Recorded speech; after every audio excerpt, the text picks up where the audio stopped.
If you read the newsletter this month, you'll read a little bit about this, but Dietrich Bonhoeffer was born in 1906 to a family in Breslau, Germany. At the age of 16, he decided he was going to study theology and enter into the ministry, and over the next 7 years, he studied at various institutions and seminaries until he finally returned to Berlin as a pastor and teacher in Charlottenburg, Germany. Now, although he was a pacifist, Bonhoeffer became involved in the resistance against the Nazi government, deciding that to resist as a Christ follower was better than to retreat and ignore everything that was going on. And so he secretly wrote books, and he trained young men to be pastors, moving from place to place to stay ahead of the Nazis in the midst of the Nazi regime. But then in April of 1943, he was arrested. Even while he was in prison, he continued to minister to the guards and to the fellow prisoners that he had in the concentration camps he was moved to. And then in April 1945, shortly before his concentration camp was liberated by Allied forces, Dietrich Bonhoeffer was executed. Now, Bonhoeffer lived a short life, but the life that he lived for Jesus. And his writings and his life are a powerful example of someone who lived out his faith in one of the most hostile environments imaginable. Sometimes it feels like our world is only getting more hostile toward Jesus and those who follow after him. Our laws and our culture mostly used to align with our value systems as Christians, but not anymore. Churches and church leaders used to be looked up to and respected in our culture, but now they are seen with a heavy dose of suspicion and skepticism by many. Now, we've talked a lot about discipleship this year, about what it means to be a disciple of Jesus, how to maintain that growing relationship with him. But if we are living in a culture that tends to be more pagan every single day. And with the culture around us slipping further and further away from God, how do we hang on to our faith like Dietrich Bonhoeffer did? How do we continue to be disciples in a culture that wants nothing to do with Jesus? Some of the questions that Rod and I hear most as pastors are, how do I deal with the people who treat me so poorly in my life? How can I maintain my faith when my friends and my family members, my coworkers, don't believe? How can I make sure that I guide my kids down the right path in this kind of a world? And we all want to be disciples of Jesus, more than likely. But what happens when our faith is challenged by those that we love the most? What happens when we watch people that we care about slip further and further away from God? How do we handle that and still remain faithful as followers of Jesus? Now, this is not the first time in history that follower of God has had to remain faithful in the midst of a pagan culture. We have a phenomenal example of what it looks like to remain faithful to God in a culture much worse than ours ever will be, in a man named Daniel. Daniel is not just a great story in the Bible that makes for a good Sunday school lesson for the kids. The greatest lesson that we can learn from the book of Daniel and from Daniel and his friends is not necessarily that God will save us in some mighty way from the trials that we face. In fact, more often than not, that doesn't happen. It's how we can remain faithful even when those trials come. Daniel and his friends serve as incredible examples of how we can remain faithful to God in a godless and a pagan culture. Daniel and his friends not only survived as followers of God in a pagan culture, but they thrived, and they made a huge impact for God in the culture of Babylon. And I think that the message that we need to hear today from Daniel and his friends is that if they could follow God faithfully in a culture like Babylon, then we can certainly do it in our culture today. Daniel's story started in the year 586 BC when the Babylonians came and they laid siege to Jerusalem. The first few verses of Daniel makes it very clear that it wasn't because the Babylonians had the most powerful army in the world that they were able to conquer the Israelites. He says the Lord gave Judah into the hand of Nebuchadnezzar, the king, to wait for their redemption and their return to their homeland. In Daniel chapter 1, verse 3, it says, "The king commanded Ashpenaz, his chief eunuch, to bring some of the people from Israel, both the royal family and the nobility, youths without blemish, of good appearance and skillful in all wisdom, endowed with knowledge, understanding, learning, and competent to stand in the king's palace, and to teach them the literature and the language of the Chaldeans. Then the king assigned them a daily portion of food that the king ate, and of the wine that he drank.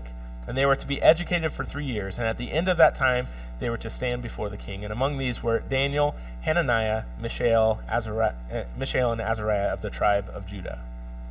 Now, the Babylonians were brilliant tacticians. They were using psychological warfare long before it was ever called that. Some of the nations, like the Assyrians, tended to just destroy people wholesale, but not the Babylonians. The Babylonians did everything that they could to strip people of the people that they conquered of their original identity and integrate them into their own culture. Their goal was to take the best of the nations that they conquered and claim those people as their own. And for Daniel and his friends, that meant that they intended to strip them of their entire Jewish heritage and teach them to be good Babylonians. Now, first, they were given new names. Daniel means God is my judge. His name was changed to Belteshazzar, which means Lady Protect the King, referring to one of the goddesses that they worshipped. Hananiah means Yahweh is gracious. His name became Shadrach, which means I am very fearful. Mishael, which means who is what God is, became Meshach, which means I am of little account. And then Azariah means Yahweh is my help, and he became Abednego, servant of the Shining One, referring to the god Nabu that they worshipped. All four of these men had names that referenced the one true God, that reminded them of the one that they belonged to and who was really in control. The Babylonians took those names away and began to call these men by names that spoke of serving their pagan gods and of how they were nothing in the Babylonian culture. They were made to study the state religion that was satanic and full of demonic influences that included the occult and astrology. These young men went through a 3-year course to be indoctrinated into the Babylonian culture. And incidentally, that's about how long it takes for the average person to become fluent in a language and really get to know and be integrated into a culture. The Babylonians changed their names, they changed their diets, they changed what they took into their minds day after day. They were trying to fully assimilate these men into their culture and make these top-tier Jewish people into the best servants they could be for the king. The final part of their plan to assimilate them into the culture of Babylon isn't explicitly mentioned in the book of Daniel, but we can make some pretty confident inferences from what they say there. When the kings of the ancient world, like Nebuchadnezzar, would take the best of the young men from conquered lands to serve as their servants, they also took the best of the young women to serve in their harems. And in order to keep their male servants from causing problems with their harems and to diminish chances of rebellion, they made all of their male servants into eunuchs. In fact, the man who was put in charge of Daniel and his friends is called the chief of the eunuchs. That would be a blow to any man, but especially to a Jewish man in ancient Israel. For a Jewish man, it was incredibly important for a man to have a family and especially to have sons. They provided him with social status, they worked their land, and they were the ones who took care of their aging parents. And most importantly, they were the ones who continued the lineage and the legacy of a Jewish family. For a Jewish man to have a family and continue his line was a major part of their life and their honor. Without an heir, a Jewish man's his family would end and his land would be given to other people, and their lineage would simply cease. Because of their positions in the Babylonian government and complete silence in the Bible about any kind of family that these four young men had, we can be pretty sure that Daniel and his friends were stripped of that honor and that privilege to continue their line and their heritage with a family. To top it all off, from this point forward in biblical history, Babylon is used in the Bible as a personification of evil. If you turn to the book of Revelation at the end of all time, Babylon is used as the epitome of evil, of an evil and godless culture. Not Sodom and Gomorrah, not Nazi Germany, not anything that we see as evil today. Babylon tops everything that we have ever known. So in this most evil of cultures that was doing its best to pull these young men in, how did they manage to be faithful followers of God? How did they do their best to hold on to their faith even when they had seen their homeland destroyed, when they had had their identity stripped of them, had been immersed in this evil culture, whether they liked it or not? These four guys had 3 characteristics that I'd like to look at over the next few weeks here. 3 things that helped them to overcome and thrive as followers of God, even in a pagan culture like Babylon. Those 3 things are wisdom, humility, and hope. And so for the next 3 weeks, I'd like to look at how we can use those characteristics in our lives as well to learn how to thrive as followers of Jesus in a culture that is more hostile to him all the time.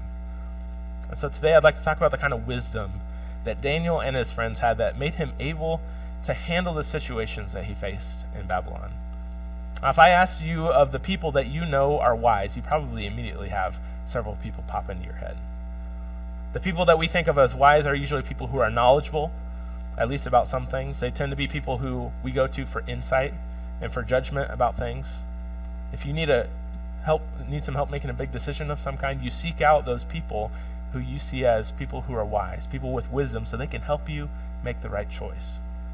If you look up wisdom in the dictionary, you'll find it primarily defined by those three things: knowledge, insight, and judgment.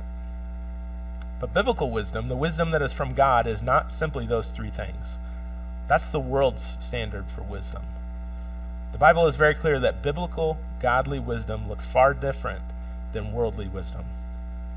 There are lots of people that the world thinks are wise that never even come close to the standard of biblical and godly wisdom like Daniel had. The world venerates people who make it to the top of the corporate ladder no matter how it is that they get there.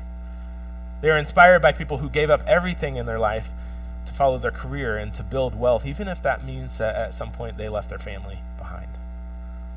They look at those who put all their stock in science and seek to explain everything scientifically or mathematically as wise.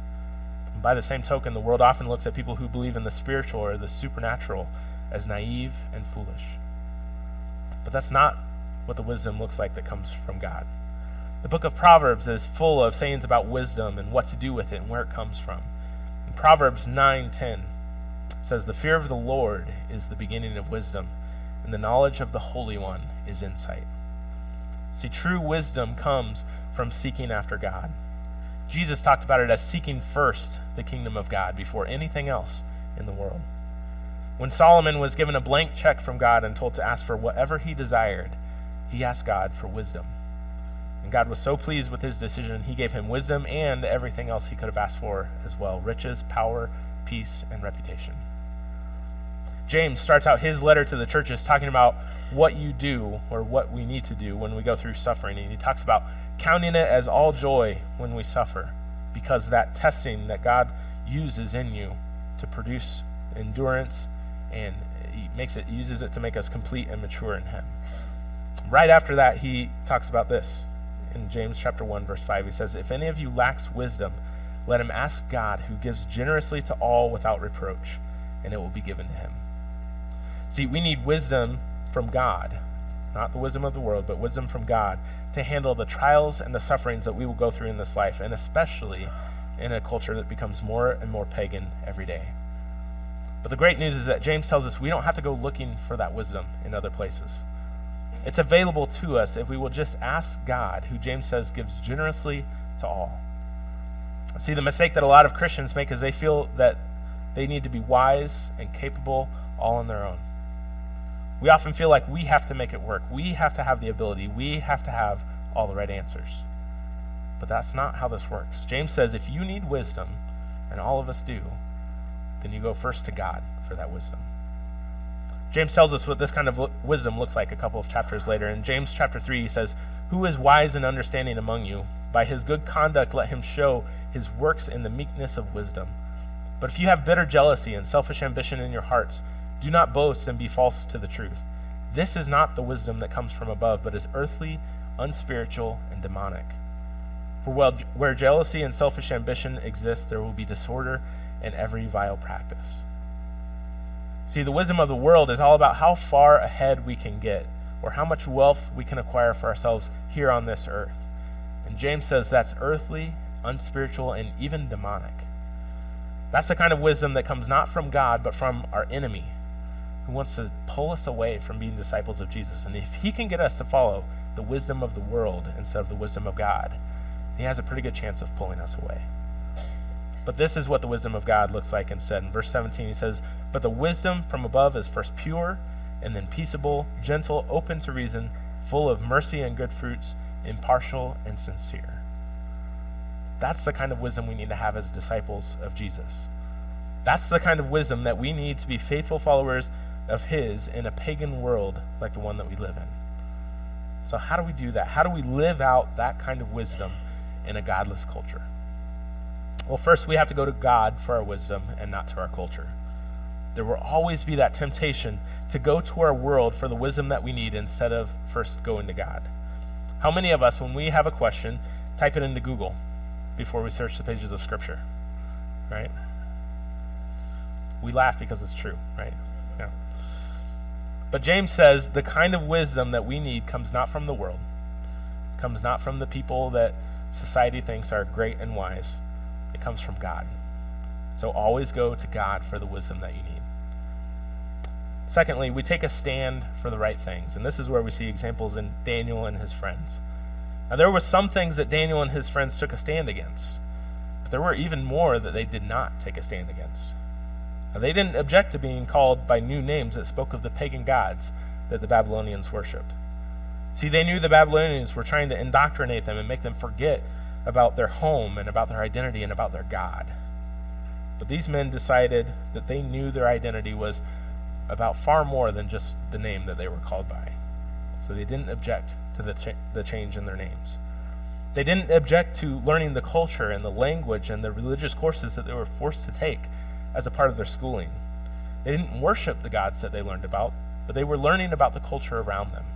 Instead of refusing to learn what they were being taught, Daniel and his friends ended up as the top of their class. They worked hard at learning what was put before them, even though they didn't believe it. They didn't object to serving in the courts of an evil king, even the very one who had destroyed their homelands and carried them off to Babylon as captives. They didn't say, "I would die before I served you." Instead, they chose to serve where God had placed them.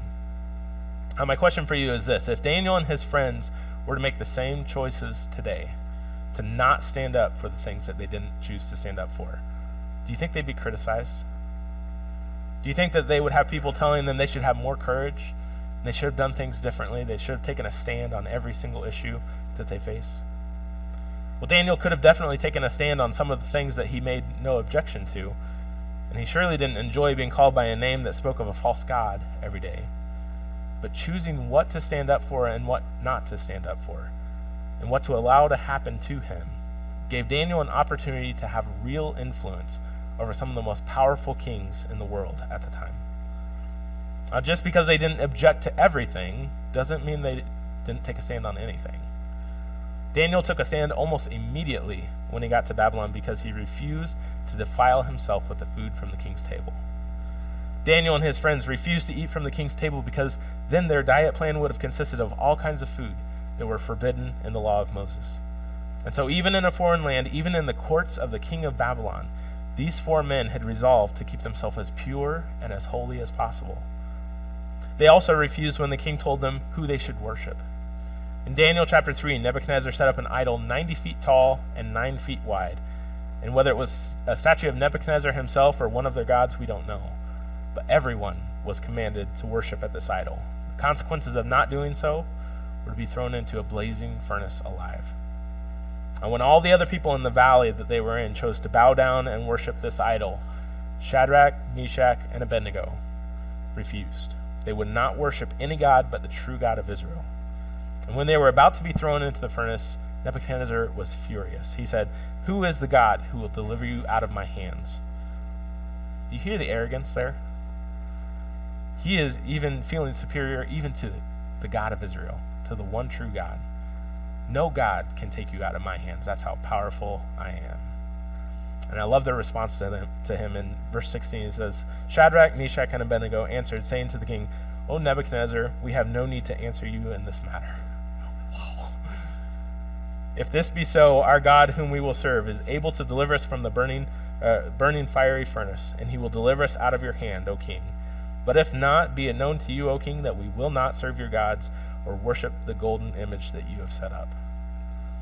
Now, of course, you probably know the end of the story. They were thrown into the blazing furnace, but then God stepped in. And they were unharmed, and not even a hair of their heads was singed. They didn't even smell like smoke when they came out of the fire.